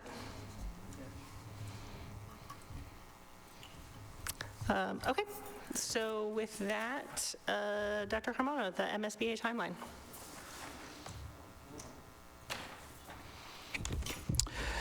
Yes, so I wanted to bring up the conversation about the timeline, but wanted to also open up with sharing a little bit of the experience that we have during the last community meeting that we had for the discussion with the Winter Hill and Brown proposal that the city shared with the community. It was pretty well attended. Close to 150 members of the community joined. We were able to provide, I think it was pretty well organized, and we were able to provide food to children. And I know that there is a comment as to the number of questions that we provided for the different concerns or questions that were raised. I know that wasn't, the time was not, didn't allow us to do more than that, but that's why we created the follow-up activity, which was going back into the cafeteria to follow up with questions. So again, it was really well attended. And it provided us with a space for discussing our K-8 capacity study as well as the enrollment study. So that was a very general overview of both of those documents. They are included in the links that we have there, as well as a recording of the session. So as far as the MSBA update, I wanted to kind of highlight a couple of things that are part of the process. And so right now, we collected information. It's not really part of the MSBA timeline, but it will be at some point in terms of the involvement of the community. But some of the information that was gathered out of each of the presentations that we have on the floor is being collected and will be shared at some point when we start also the communication with the community. So the timeline per se, it's in your packet, and it provides kind of some specific dates of what's coming, the different timelines that are coming for us. I think that one of the things that is I want to differentiate is that we have something they call the feasibility study, which is different than the actual the feasibility study versus the the terminology is very, very similar. Let me just double check here. The point is that there are some documentation that has to be in place at this stage of the process, and the process basically starts in March 4. So there are multiple things that have to be in place. One of those that we are actually fully committed to do it is having a school building committee. It's part of the MSBA requirement, but having a community session that allows us to actually gather information outside of the school building committee is one thing that we are fully committed to hire someone to manage that, to lead that process. I believe is the Consensus Building Institute that will be able to support that work. So I met with Cindy Smith Friday to discuss what is the scope of the work. There are questions as to what is the decision-making process, and that's something that has to be sorted out with the city.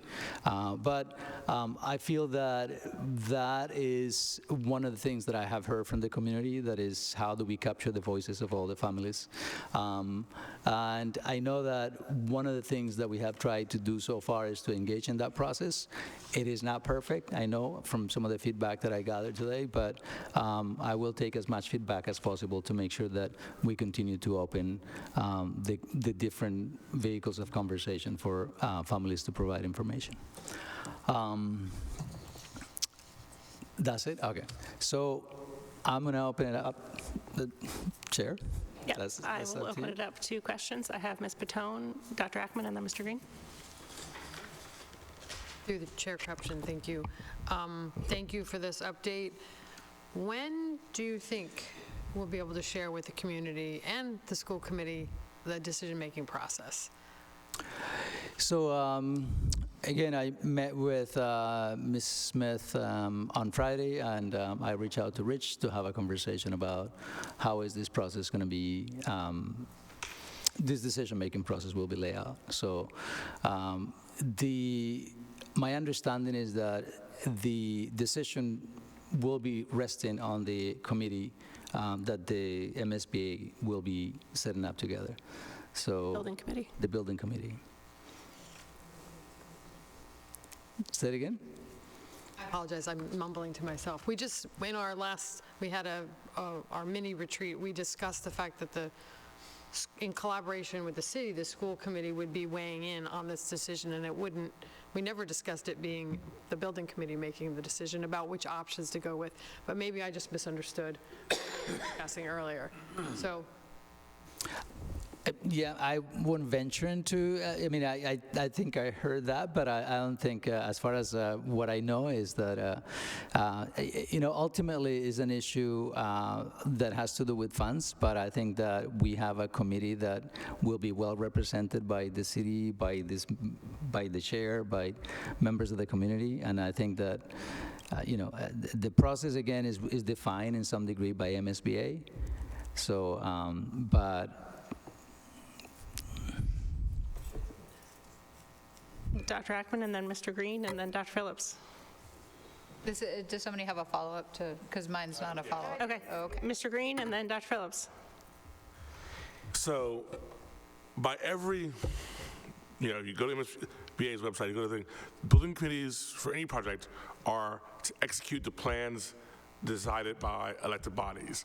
Given the complicated relationship between this body and the city around ownership and maintenance and operation of buildings, that means at some level, we as a district and as a committee will have to come to some agreements with the city that will then be executed by the building committee. So my official request is that we have the city at our next meeting so we can at least lay out when and where decisions will be made. And so we have a shared timeline that is known to the public about when at each step of the process decisions will be made.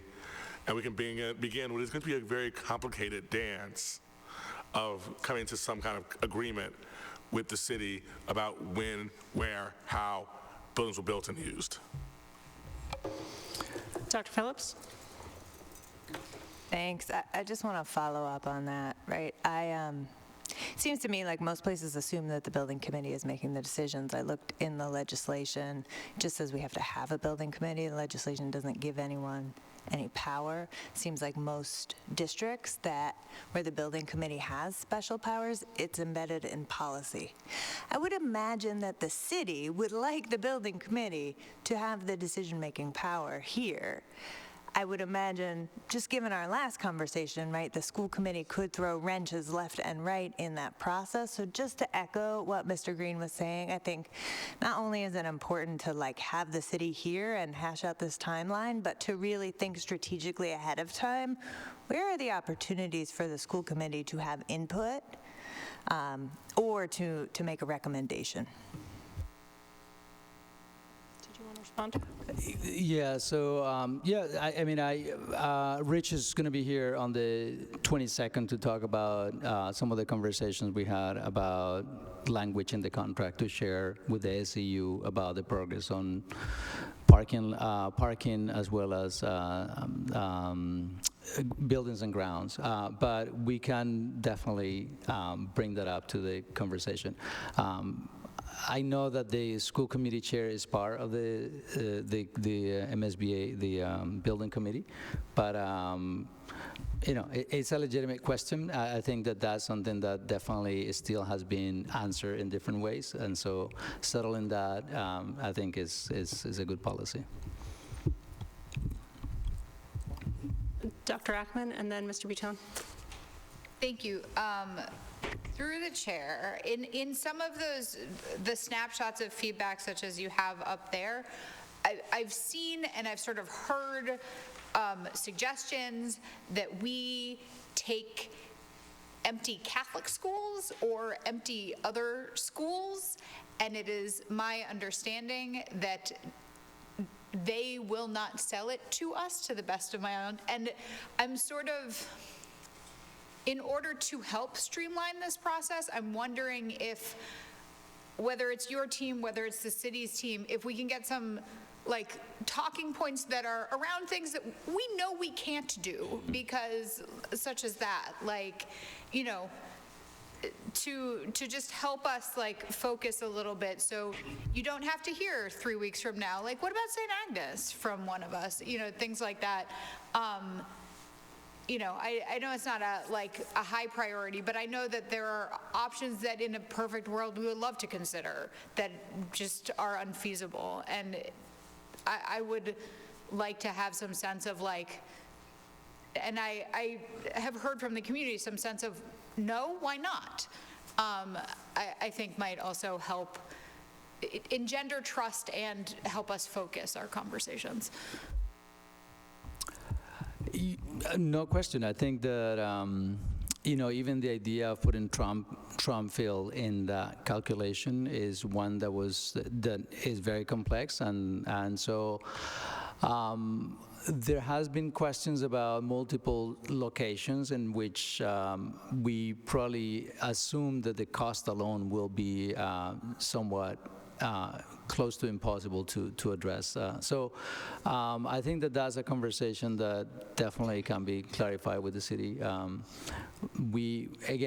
think that the original intent was to provide the options of like where is it possible to build such a footprint. And I do understand that by doing that exercise, you also can sound as being misleading. But I think that the effort of the architectural firm was just basically where do we fit this size of a building in the spaces that we have. And so that can create another side of I don't want to call it misleading, but it can impact on what people judge as being possible or not. Yeah. Mr. Vitone, did you have, yep, and then Ms. Vitone. So I want to follow up on Mr. Green's point about elected bodies making policy decisions. You know, so sorry, through the chair, to the, I think, the committee in general. I'm hearing from a lot of families, as I know you all are, about concerns, about their dreams for the district, for the schools, and, you know, about what was missing from the options that were presented. The underlying issue, I think, is that the city's presenting options based on plans for an educational system that looks very much like the system we have, which is great, because we have a great system. But I'm not sure whether this body has ever articulated its goals for how it wants to design a system that meets, you know, the demands of the current students, of the students of tomorrow. And as long as we have not articulated any policy, the decisions will be made by another body that mirror what we have today. And so I really think this is an opportunity for us to look at creating a policy that informs this. Hopefully this project, it may take longer, it might not inform this project, but I think this experience suggests that that's a missing piece that we really need to confront. And so I don't know if this is a piece that goes in new business to, you know, discuss at a future meeting coming up with such a policy, but I would advocate for that. Thanks. Did you want to respond? Just for clarification, a policy to determine what is the makeup of the composition of the schools that we want, or a policy to, because I don't know if we can create a policy to influence, like the fact that the city owns the buildings, is that right? So I think that how we interact with the city in that regard, and I mean, I'm curious as to if we can just create a policy to say, I think there might be something in the books already that determines how we interact with, how we manage, what is the jurisdiction that we have over the buildings. So I don't know if it's a policy around instruction, how we create our system of instruction versus a policy of how we, you know, govern over the buildings. Did you want to respond? And then Mr. Green? Is that all right? Yeah. Thank you, through the chair. You know, we have ostensibly a neighborhood school model. I think I heard earlier a modified neighborhood school model for elementary education, and then, you know, Central High School. We could, if we felt it necessary, reallocate our existing buildings into some other structure. I've heard a lot of talk about middle schools. I'm personally very interested in that idea. And having a central middle school instead of middle schools at each of our, currently K through 8. So, you know, we have to work with what we're given. That was a decision that this body made some time ago, but it doesn't mean that we can't ask for something that we think would be beneficial to our students, that we're preparing a system for. Does that answer the question? Okay. Yeah. Okay. Thank you. Mr. Green? Yes, I was just going to say that I'm not like in, you know, deference to my colleague's first meeting, whether or not we pass a policy through rules or not, it doesn't change the fact that we do have several leverage points that functionally mean that we at least have to tacitly sign off on whatever the city does, and not explicitly sign off, and we should use those leverage points to make sure that we're having a conversation about, you know, not just this school, but what it means for our district as a whole, because after this, we shouldn't have to build another new building until 2050 if buildings are properly maintained and do life expectancies. So this is So this is probably our only opportunity in 2 decades to really think about how we distribute our resources building-wise. And even though yes, the city owns the buildings, how students are allocated to those buildings, how we use those buildings is entirely the school committee's decision. So we should articulate what our intentions are as part of the process of deciding this building, because otherwise we won't get this opportunity again for 25 years. Yeah, so no question. I think that, I mean, there's no, any time that I interact with the city, they have always asked us, so what is it that the district wants in terms of a design? So that's a question that always has come to our lap. There's never, and then the other question is, how is that being financed, and how that's a total different, and I know that question about middle school has come up, the question about what is the future of the schools, what is the greening of the schools, all those are very legitimate. I just want to also lay a couple of complexities around this. One is when the stairwell collapsed at the Winter Hill, my first conversation I had with the community that came to us very upset and very distraught in a building that had been somewhat neglected said, can we make us whole? Can we have a community together? Can we rebuild our K-8? So that was the original request that we had from families.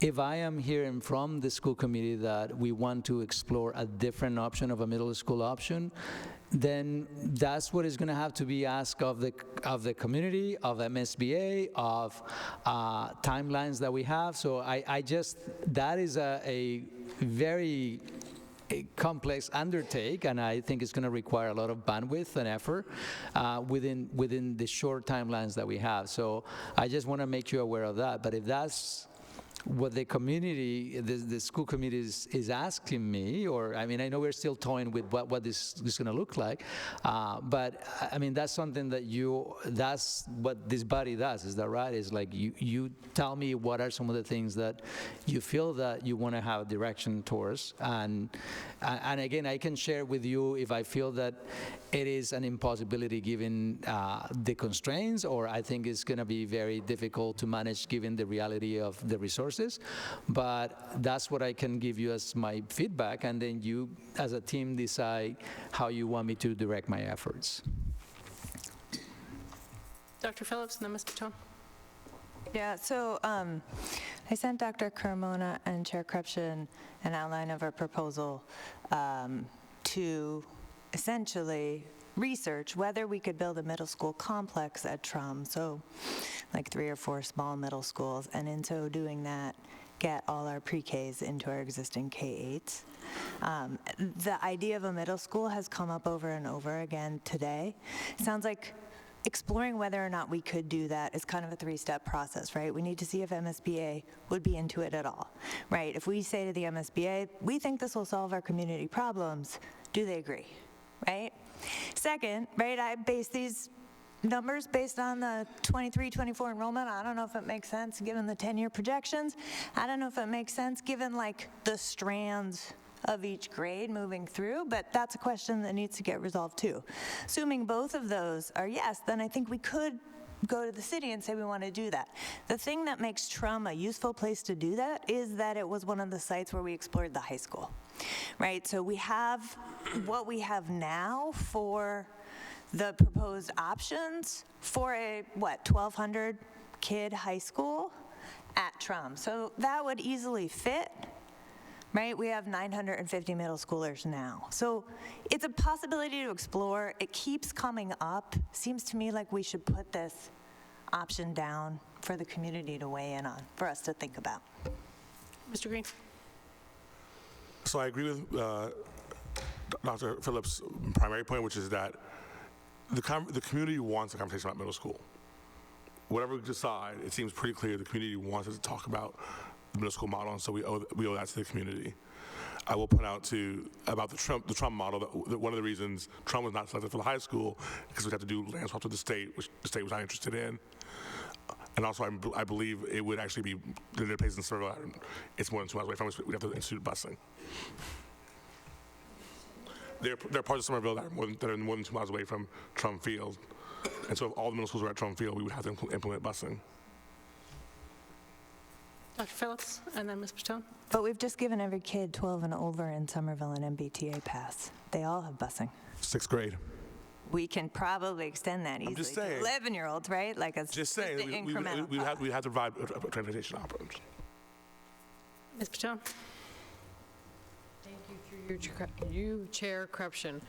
First of all, I do appreciate my colleagues' vision in wanting to expand the consideration. I also recognize that we're not even in a place where anybody's decided this would be a good choice, for example, the middle schools. But I recognize also that it's incredibly resource intensive to implement something like that. And I also want to take care that we say that the community wants to hear about middle schools. Those are the people that are advocating for change, not the people who are really in love with K-8s, and they're not speaking up because they don't really know anything's going on.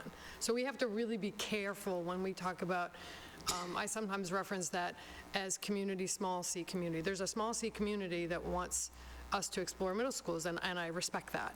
But that doesn't necessarily mean the big C community is at all interested in upending all of our schools to move into a different direction. So conceptually, the idea of exploring this is, I see how that can be compelling. I also really appreciate Dr. Phillips' identification, and I've been bringing this up without an answer, so it's not helpful to not have an answer, but our current structural around pre-K, I think, is suboptimal.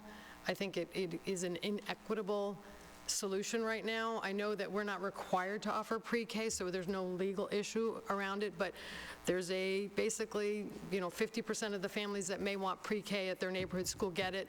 Everyone else gets Capuano, and that's a burden for some families to go to Capuano. It just doesn't really solve, not to say that there's this interest in universal pre-K, but there's an access issue, the way that we implement pre-K, and it's problematic for me personally. So I appreciate that Dr. Phillips is naming that and saying that there's some advantage here to a possible middle school solution. But my question very specifically is, what mechanisms would the school committee create to explore this? And how do we do this in such a way that doesn't create an undue burden on the administration? Enough burden, obviously, to get the data we need, because I think the data is super important. And Dr. Phillips brought up this idea of, okay, you can move seats around the district and absorb students in different schools if we had a middle school, but that doesn't necessarily meet the strand requirements. So like, you can't just put in a 4th grade and an 8th grade in one school. You have to have a full strand of students to really do this well. I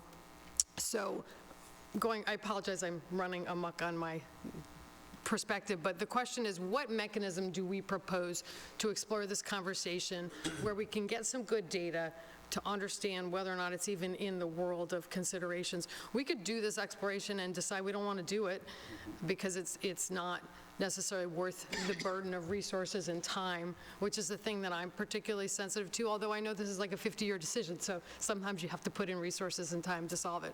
And so that's my question to the chair and the superintendent, is what vehicle, meeting, process would you propose to help the school committee explore this? And you don't have to have an answer today because we're kind of putting you on the spot, so if you want to follow up, I appreciate that. Yes, I don't have an answer today. One of the things that I think we are committed to neighborhood schools are here. We are also committed to engagement of the community. And I think that making a decision without gathering all the feedback as to the community, how they feel in terms of shifting from a K-8 model to elementary and middle school, I think that will be contrary to the things that we are taken as values as a community. Mr. Green? So I would suggest considering, and at some point probably bringing in some outside consultants to help facilitate the community process, people who may be interested in this process. And to that point, I'm inclined to say I don't want to take it for a given that we're committed to neighborhood schools, especially without defining what neighborhoods mean in Somerville. Like, we're 4.2 square miles. Arguably, we are a neighborhood. And also, within that 4.2 square miles, we're a deeply racially segregated city, with almost all of the immigrants and people of color living in wards 1 and 4. So if we're committed to neighborhood schools as a virtue in and of itself, we're committed to racially segregated schools, which I don't think we are. So I think, what does it mean to be a neighborhood school, and what does that mean as a reflection of our values, is a question. And I would not just take it for granted that we're committed to schools where everyone walks to the school nearest to them. Dr. Ackman? So thank you. 2 points. To Mr. Green's point, I submitted a request to the chair and the superintendent to have some city census data presented to us. I would like to I would like us to see, it has been expressed to me that 25% of families are in households that are 200K or higher salary-wise, but I think it's 50% are markedly lower than that, and I'm not going to put a number out because I know I'm going to get it wrong. And I would like us to sort of see where families are that have certain means and where families live as well compared to where schools are, because we talk about neighborhood schools as an identity, but like it's about family, and neighborhoods are immutable, and and there was something else. But for my colleagues who are interested in sort of early conversations about middle school, we're planning to discuss at least the middle school curriculum and the ed program subcommittee. We have it scheduled for April as of right now, because I know that these conversations are early, and I will remind you sometime in March, but would love to have anyone join. Dr. Phillips? I do just want to echo Mr. Green's comments about neighborhood schools. I'm not sure that there is any formal commitment that anyone has made towards neighborhood schools. I can't find it in a policy document. I think that's just the history, how it's been. But we haven't discussed it ever as this is like a value that we have that we want to hold on to. Dr. Belson-Davis, did you want to comment?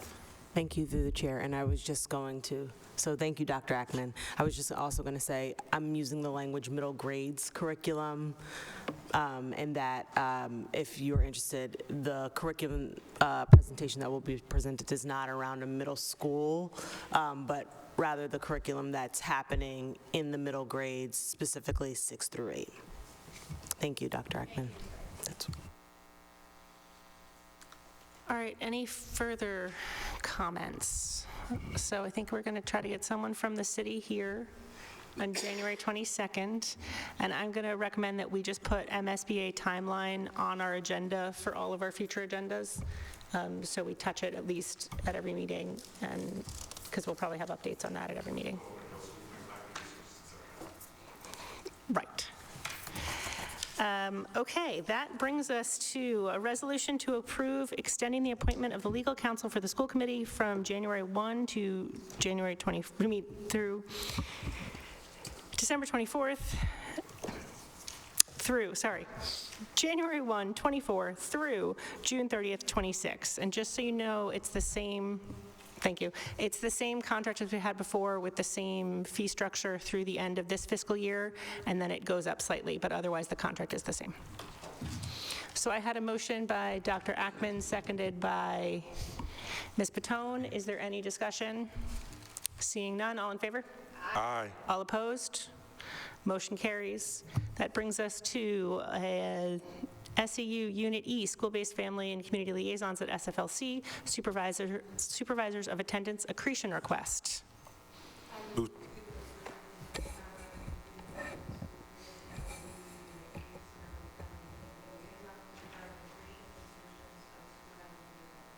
Second. I have a motion by Ms. Parrish, seconded by Mr. Green. Is there any discussion? Seeing none, all in favor? Aye. All opposed? Motion carries. That brings us to field trips.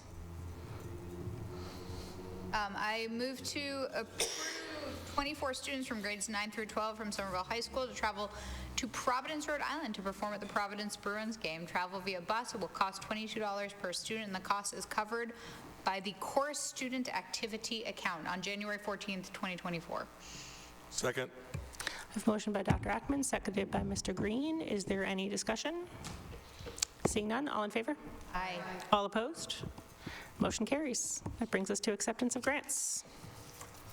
I move to accept all federal entitlement and continuation grants and all state continuation grants awarded to the Somerville Public Schools, including from the state, an early college support grant for $50,000, English learner education support grant for $199,300, MyCap development and implementation grant for $5,500, federal grants for implementing and developing IEP systems, $41,736, adult education and family literacy services for $105,220, chronic absenteeism recovery initiative for $10,000, and can I include the private grant from the Cummings Foundation for $75,000 for adventure programming. I have a motion by Dr. Ackman, seconded by Mr. Vitone. Mr. Green? This is a request for more information at a later date. We started piloting early college in 2019 or so, and we were interested, obviously, it was probably much fanfare, and then the pandemic happened, and as a committee, we lost sight of it. So I'd love at some point an update on what's actually happening with that program and what we've seen and where it's going forward. Sounds good. Dr. Carmona? Early college. Okay. Oh, yes, Dr. Ross Davis.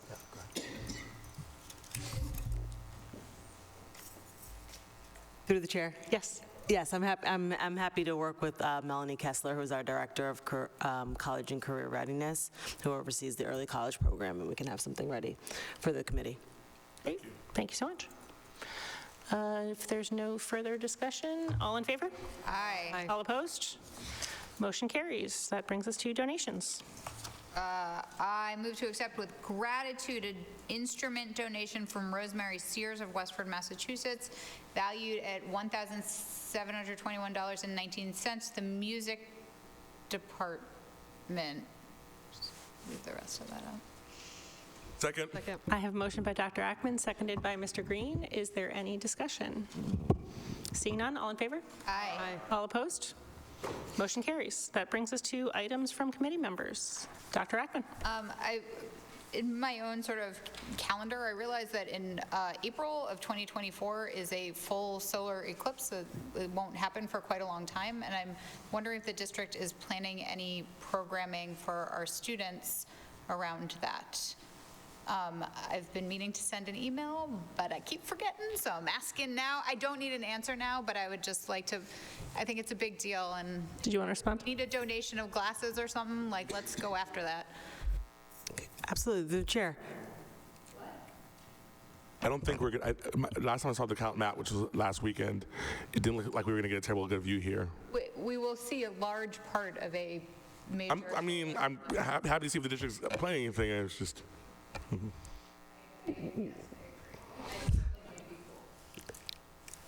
Thanks to the chair. I think that's great. It was not on my radar, so I will definitely connect with several people about that. We should absolutely be doing something. I just don't have the plan yet.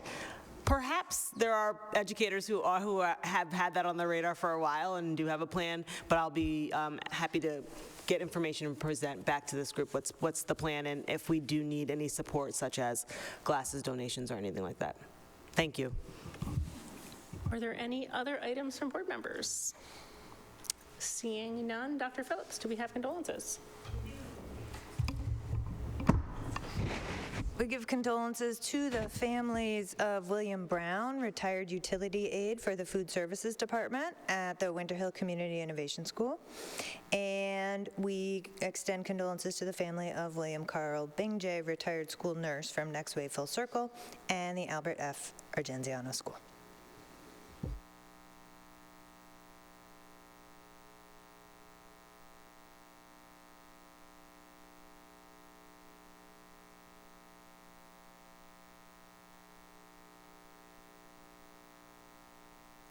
with that, we are adjourned. Thank you all.